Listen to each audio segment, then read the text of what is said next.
ஸ்ரீபெரும்புதூர் தொகுதி நாம் தமிழர் கட்சி வேட்பாளர் மருத்துவர் ரவிச்சந்திரனை ஆதரித்து அக்கட்சியின் தலைமை ஒருங்கிணைப்பாளர் சீமான் கொரட்டூர் பகுதியில் பிரச்சாரம் செய்து வருகிறார். அதன் நேரடி காட்சிகளை தற்போது காணலாம். அந்த நிலத்திலேயே அந்த விஷத்தை அருந்தி அங்கே செத்து விழுகிறார். இந்த நிலையை மாற்ற துடிக்கிற பிள்ளைகள் தான் உங்கள் பிள்ளைகள் என்பதை நீங்கள் புரிந்து கொள்ள வேண்டும்.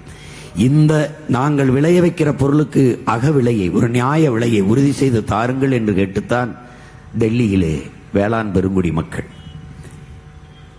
அறிவார்ந்த தம்பி தங்கைகளே, யோசித்து பாருங்கள். ஒரு நாட்டில் ஒரு வேளாண் குடிமகன் வாழ்கிறான் வளர்கிறான் என்றால் அந்த நாடு வாழ்கிறது வளர்கிறது.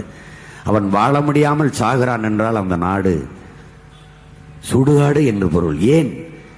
இன்றைக்கு அவன் செத்தது உனக்கு செய்தி, நாளை நீ உணவின்றி சாகப் போகிறாய் என்பதற்கான எச்சரிக்கை, முன்னறிவிப்பு என்பதை நீ உணர்ந்து கொள். இங்கே அறிவை வளர்க்கும் ஆசிரியர் பெருமக்கள் 18-20 ஆண்டுகள் அறிவு கருவறையில் வச்சு நம்மை சுமக்கும் அறிவார்ந்த ஆசிரியர் பெருமக்கள் வீதியிலே நின்று போராடுகிறார்கள். அவர்களுடைய ஓய்வூதியம், பழைய ஓய்வூதியத்தை முடிவு செய்யுங்கள், அதையே தொடருங்கள் என்று, பிறகு பணி நிரந்தரம் செய்யுங்கள் என்று, பிறகு தகுதி தேர்வு எழுதிவிட்டோம், பணி நியமன தேர்வும் எழுதிவிட்டோம், எங்களுக்கு பணி கொடுங்கள் என்று, இடைநிலை ஆசிரியர்கள் நிரந்தர பணியாளராக எங்களை ஆக்குங்கள், நிரந்தர பணியாளர்கள் பெறுகிற சம்பளத்தை சம வேலை நாங்கள் செய்கிறோம், சம ஊதியம் கொடுங்கள் என்று ஆசிரியர் பெருமக்கள் வீதியிலே போராடுகிறார்கள்.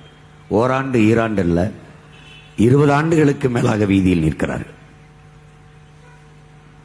ஆழ்ந்து சிந்தித்து பாருங்கள். அறிவை வளர்க்கும் ஆசிரியர் பெருமக்கள் ரோட்டுக்கு வந்து விட்டால் அது நாடா சுடுகாடா என்று யோசிங்க. உயிர் காக்கும் மருத்துவ பெருமக்கள், கொரோனா நோய் வந்தபோது என் அன்பு தம்பி தங்கைகளே தெய்வமாக தெரிந்தார்கள் மருத்துவர்கள். எந்த தனியார் மருத்துவமனை உன்னை சேர்த்துக் கொண்டது? ஏன்? அவனுக்கு பணம் தான் முக்கியம். அங்கே இருக்கிற நோயாளிக்கு ஒரு கொரோனா நோயாளியை சேர்த்தால் நோய் தொற்றிவிடும் என்று தூர விரட்டி விட்டு ஒருத்தன் கூட சேர்க்க. செய்திகளை உடனுக்குடனும் துல்லியமாகவும் தெரிந்து கொள்ள சப்ஸ்கிரைப் பண்ணுங்க.